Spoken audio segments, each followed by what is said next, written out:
In today's video, I'm going to show you how to sort records in Airtable so you can organize your data exactly the way you need it. If you find this helpful, be sure to like and subscribe, and let's get right into it. First, open your browser and head over to Airtable. If you're not already signed in, click the Login button and enter your credentials. Once you're in, locate and open the specific base that contains the data you want to work with. Inside that base, find and open the table that holds the records you want to sort.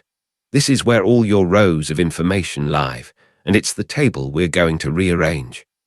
Now, look for the toolbar that runs across the top of your table. You'll see a button labeled Sort. Go ahead and click it.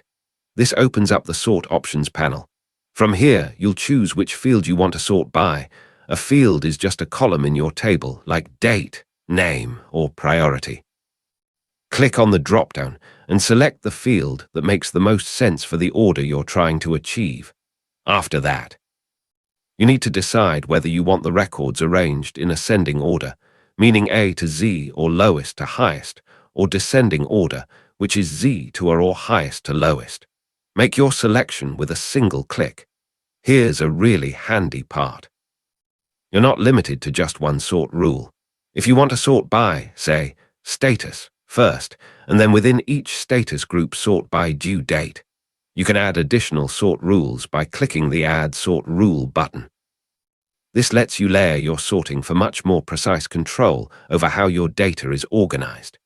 Airtable will automatically rearrange all the records in your table based on the sorting settings you've put in place, updating the view in real time. There's no save button needed. It just works. And that's it. You've now successfully sorted your records in Airtable, giving you a clear, organized view of your data exactly the way you want it. Thanks so much for watching, and I'll see you in the next tutorial.